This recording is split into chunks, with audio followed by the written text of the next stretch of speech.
এখন আমরা শিখবো যে কোনো দশমিক সংখ্যাকে 10, 100, 1000, 10,000 এইরকম কোনো সংখ্যা দ্বারা ভাগের নিয়ম। তো খুব সহজ একটা ট্রিক, খুব সহজে আমরা করতে পারি কয়েক সেকেন্ডের মধ্যে। তো এই সংখ্যাটি হচ্ছে 24.43, একে ভাগ করবো কত 10 দ্বারা। তো আমাদের কাজ হবে প্রথমে সংখ্যাটি কি দশমিক ছাড়া টুকে নেবো। তাহলে কত হবে এটা 2, 4, 4, 3। এরপরে এর আগে আমরা গুণের নিয়মে শিখেছিলাম দশমিক ডান দিকে সরে, ভাগের নিয়মে হচ্ছে উল্টোটা, দশমিক বাম দিকে সরবে। তাহলে এখানে 10-এ শূন্য কটা আছে? একের পরে শূন্য আছে একটা। তাহলে দশমিক এক ঘর সরবে, কোন দিকে সরবে? যেহেতু আমরা ভাগ করছি দশমিক বাম দিকে সরবে। তাহলে দশমিক ছিল এই জায়গাতে, মানে ছিল এই জায়গায়। তাহলে এখানে একটা শূন্য থাকার কারণে দশমিক এক ঘর বাম দিকে সরবে। তাহলে আনসার কত হবে 2.443। এই হচ্ছে কারেক্ট আনসার।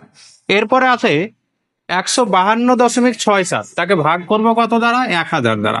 তাহলে এখানটায় দশমিক ছাড়া আগে সংখ্যাটিকে টুকে নেব, 1, 5, 2, 6, 7। এরপরে ভাগ করছি কত দ্বারা? 1000, অর্থাৎ একের পরে তিনটে শূন্য। তাহলে দশমিক তিন ঘর সরবে, কোন দিকে সরবে?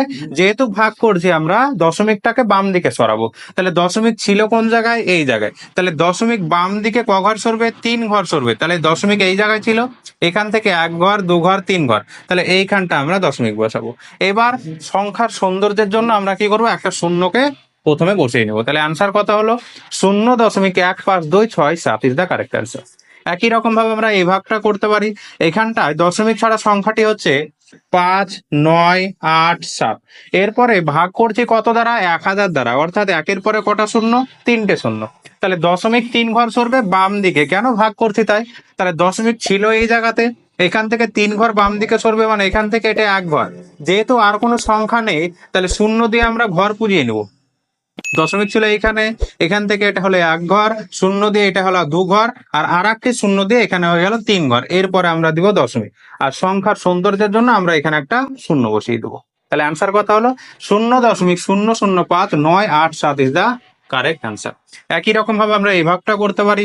দশমিক ছাড়া প্রথমে সংখ্যাটিকে লিখে নেব, 6, 9, 4, 3, 2। এরপরে দশমিক ছিল কোথায়? এই জায়গায়। যেহেতু একের পরে দুটো শূন্য দ্বারা ভাগ করছি, তাহলে মানে দু ঘর বাম দিকে সরবে। তাহলে তো দশমিক ছিল এই জায়গাতে, দু ঘর বাম দিকে সরা মানে এটা এক ঘর, এটা দু ঘর। তাহলে এইখানটা হবে দশমিক। তাহলে অ্যান্সার কত হলো? 0.6943 ইজ দা কারেক্ট অ্যান্সার। এইরকম ভাবে আমরা খুব সহজেই 10, 100, 1000 দ্বারা যে কোনো দশমিক সংখ্যাকে ভাগ করতে পারি।